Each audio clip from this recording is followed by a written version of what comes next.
Tai ką, šiandien pas mus jau beveik viskas optimizuota ir kameros laikiklis yra sukurtas.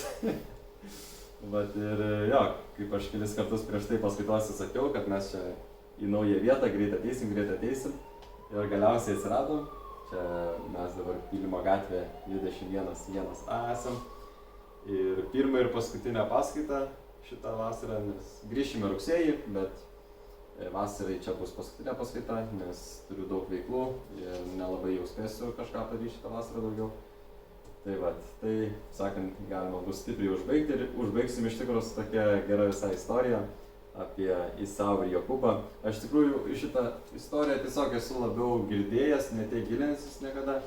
Tai čia buvo gera man proga taip pat dar giliau įeiti į šitą istoriją ir pasigilinti, kas joje buvo.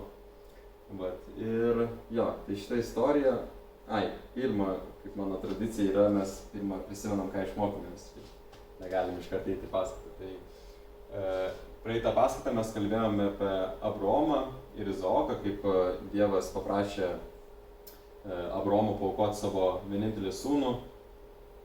Ir to paprašė dėl to, kad jis suklydo savo pirmajam paaukojime, kur jam reikėjo paaukoti 3 gyvūnus. Dėl to buvo iškelta dar didesnė sąlyga, nes jisai suklydo kaip pirmoje. Tai ir čionai Abraomas jau galėjo būti sėkmingas, bet aišku, mes kaip žinome, Dievas sustabdė Abraomą prieš tai, kad jisai iš tikrųjų nužudytų savo sūnų.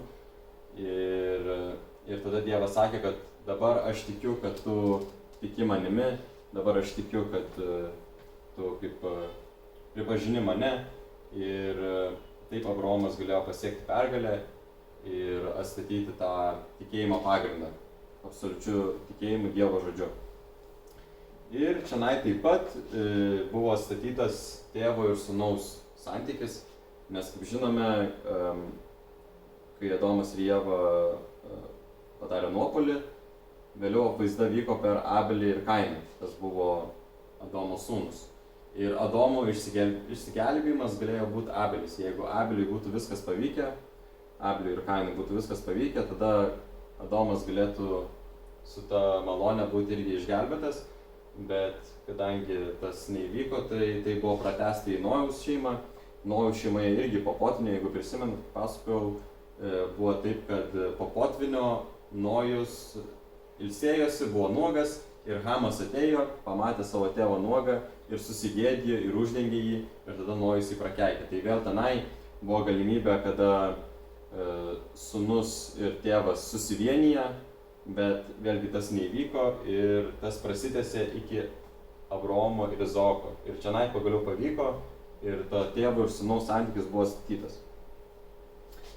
Tai toliau šitas sūnus Izaokas, jo kaip Dievas jau labiau pasigailėjo, jisai nėra labai daugiau pasakojama, kad jisai kažkokių iššūkių turėjo ar dar kažką, bet jisai, būdamas gan jau seno amžiaus iš tikro, surado savo žmoną, kuri niekaip negalėjo vaikų susilaukti vaikų niekaip negalėjo. Ir jinai ėjo su tuo pas Dievą ir tada tai Izaoko žmonai Dievas pasakė, kad 2 tautos yra tavo gimdoje, 2 tautos iš tavo gimtos bus atskirtos, viena tauta bus stipresnė už kitą ir vyresnioji tarnaus jaunesniai.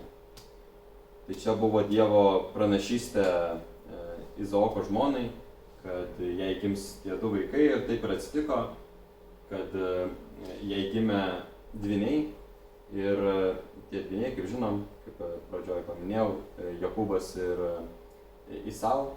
Ir jie netgi pilve būdami jau mušėsi, jau jie viens prieš kito kovojo. Ir kai jau vyko gimdymas, tai pirmas išėjo Isau, o antras išėjo Jokūbas užsikabinęs už čiurnos šito Isau.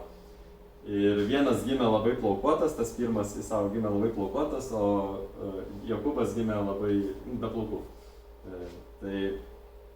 Ir tada, jeigu jums kažką tai jau primena, tai turbūt Kainą ir Abelį. Tai vėlgi, kaip matome, kaip nuosekliai Dievas dirba ir kaip Dievas tam tikrus dalykus, jeigu nepavyksta statyti, jisai tęsia iki tol, kol jisai užbaigs.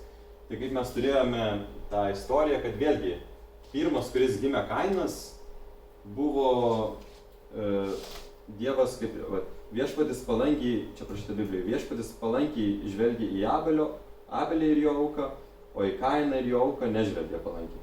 Nu tai vėlgi buvo kažkoks jau toks favoritizmas ties jaunesniuoju sūnumi, o vyriausiasis sūnus buvo toks kaip nemylimas Dievo. Ir čia buvo vėl tas pats, kad Dievas pažadėjo jai, kad aš mylėsiu tą jaunesnįjį ir jaunesniajam tarnausiu vyriausiasis. Tai mes dėl to suprantam, kad čia mes einam atgal į Kainą ir Abelį. O kodėl būtent yra taip, kad tas pirmagimis sūnus yra nemylimas Dievo, nes pirmagimis sūnus atspindi tą dvasinį nuopuolį su šėtonu. Ta santykį tarp Ievos ir šėtono, pirmasis santykis tarp šėtono ir Ievos atspindėjo Kainą. O santykis su Ieva ir Adomu atspindėjo Abelį, kas buvo teisingesnis iš Dievo atžvilgiu, dėl to, kad Adomas ir Ieva buvo jau numatyti kaip vienas kito vyras ir žmona, bet šėtonas niekada neturėjo būti kaip vyras Ievai. Dėl to būtent tas pirmagimis sūnus atspindi tą šėtono pusę. Ir čionai iš to istorijoje tikslas Dievo buvo, kad Abelis ir Kainas susivienytų, bet kaip mes žinome, Kainas nužudo Abelį ir to susivienimo neįvyksta. Dėl to tas toliau prasitęsi per kitas kartas. Nu, ir būtent mes ateiname šitą Jokūbo ir Isau istoriją. Tai iš pirmo Jokūbas nusiperka pirmagimio teisę iš Isau už ten duonos gabaliuk, už duoną ir ten kažkokiai košę. Labai lengvai pardavė Isau, nes jisai buvo pavargęs po darbo, labai valgyt norėjo. Ir tada tas Izaokas turėjo perduoti palaiminimą, nes jau arti buvo jis mirties ir jisai turėjo perduoti palaiminimą savo vyriausiajam sūnui. Ir kai išgirdo Izaoko žmona apie tai, jinai irgi nuo pat pradžių mylėjo Jokūbą stipriau ir jinai norėjo, kad Jokūbas gautų tą palaiminimą. Dėl to, kai Izaokas pakvietė Isau ir pasakė, tu dabar turi man atnešti skanę puotą ir aš tada tave palaiminsiu, jisai išėjo ir tada greitai ta žmona Izaoko nuėjo pas Jokūbą ir sako, davai, tu greitai man avinėlį partemk, aš jam paruošiu tą maistą ir jisai tau perduos palaiminimą. Tai buvo problema tame, kad vienas buvo labai blokuotas, o kitas ne. Tai sako, jeigu mane palies, tai supras, kad čia ne tas sūnus. Tai jisai užsidėjo avino kailį savo ant rankų, kad apgauti tėtį. Nu tai taip ir atsitiko, žodžiu. Isau dar nespėjo pasiruošti, o jau Jokūbas su viskuo atėjo ir Izaokas jį palaimino. Ir pažadėjo jam, kad tie, kas bus geri tau, jiem bus gerai, kas tave prakeiks, jie bus prakeikti, tau visa šitą žemę, tai toliau bus pažadėta ir tai palaiminimai Dievo pas tave ateis ir tai toliau. Žodžiu, perdavė kaip savo tą palaiminimą Jokūbui. Ir Jokūbas tada išėjo ir atėjo Isau ir atnešė tam tėvui valgį, bet sako, palauk, aš jau palaiminimą kažkam daviau. Na, jis, žodžiu, suprato, kad čia jį apgavo ir jis labai supyko ant Jokūbo, kad jį taip apgavo. Ir ta Izaoko žmona tą sužinojus, jinai pasakė Jokūbui, greitai bėk iš čia, nes tave brolis tuoj nužudys. Tai ir jisai pabėgo.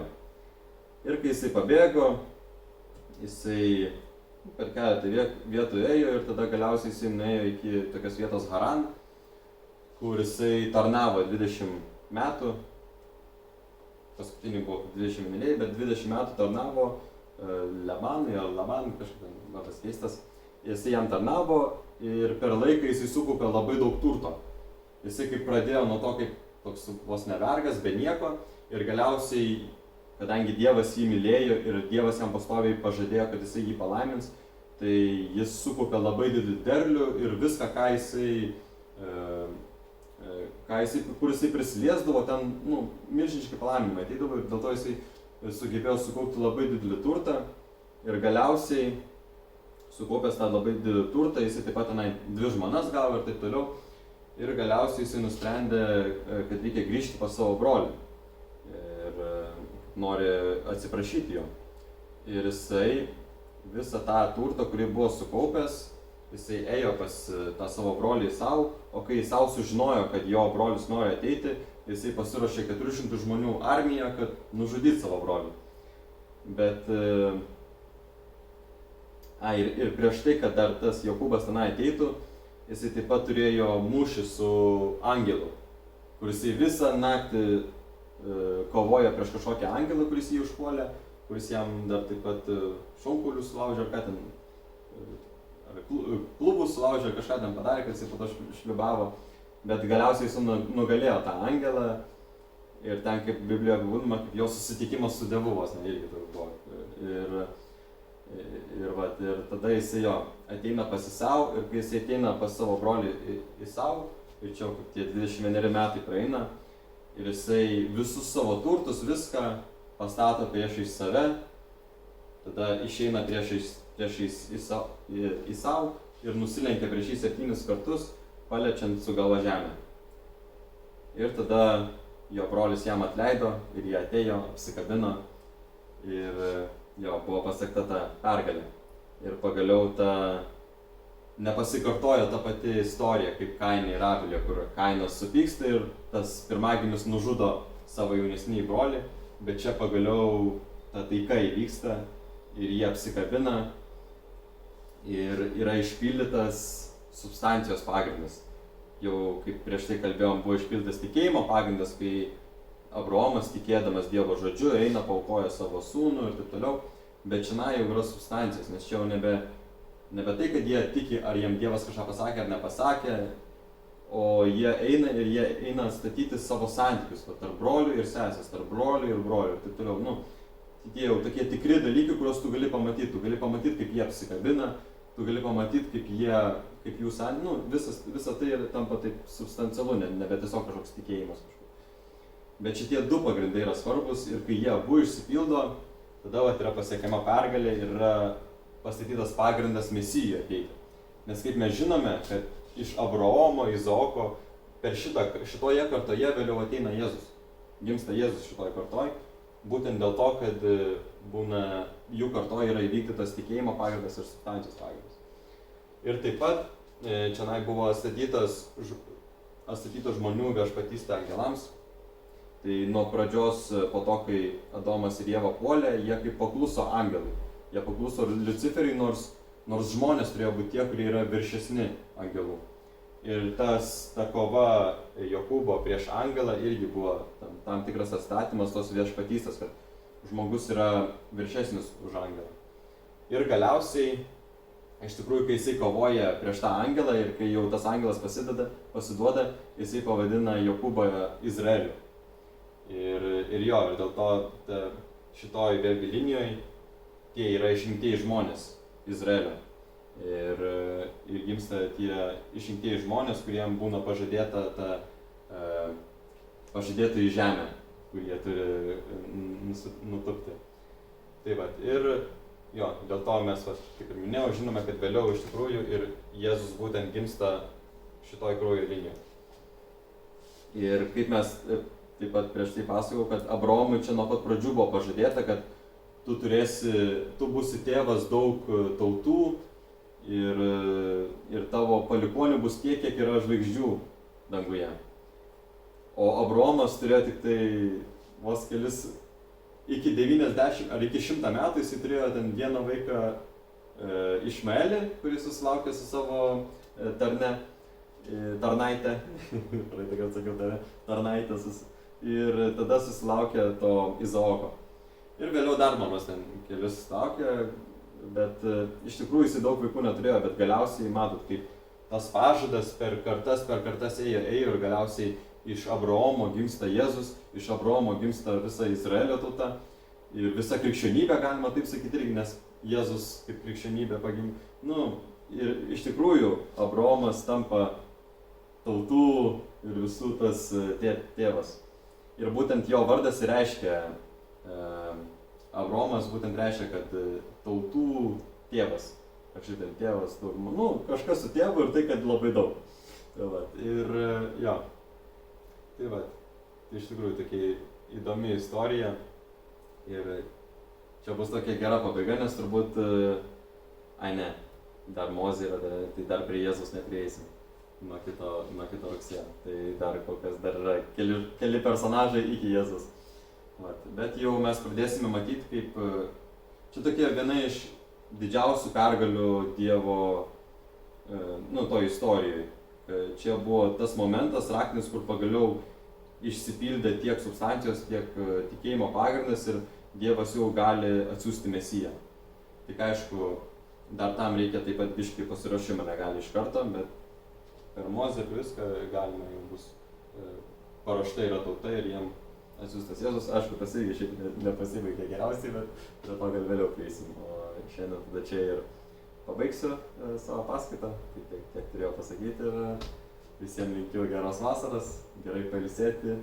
Ir čia kaip aš kaip mokykla iš tikrųjų, čia dabar turbūt mokslo metai irgi baigėsi, tai mano mokslo metai irgi baigėsi ir susitiksime rugsėjį tada. Tai čiau visiems ir iki kitą kartą.